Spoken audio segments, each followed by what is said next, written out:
আসসালামু আলাইকুম ওয়া রাহমাতুল্লাহি ওয়া বারাকাতুহু। প্রিয় দর্শক, কাছে দূরে দেশে বিদেশে যে যেখানে বসে আওয়ার ইসলামের বিশেষ আয়োজন অভিজাত প্রকাশনী সংস্থা ইত্তেহাদের সৌজন্যে রমজানের প্রথম পাঠ অনুষ্ঠান দেখছেন, সকলকে স্বাগত জানাচ্ছি।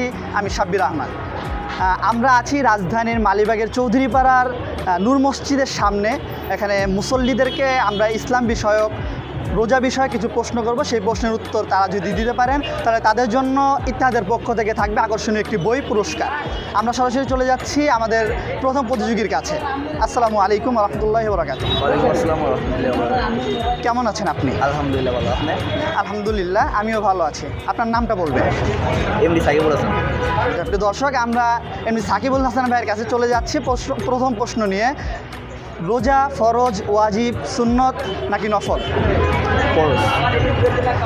প্রিয় দর্শক, সাকিব ভাই সঠিক উত্তর দিয়েছেন। তার জন্য থাকছে ইত্তেহাদ প্রকাশনের পক্ষ থেকে একটি বই পুরস্কার। বইটির নাম ইসলামের অনুপম শিষ্টাচার। আমরা বইটি তার হাতে তুলে দিব।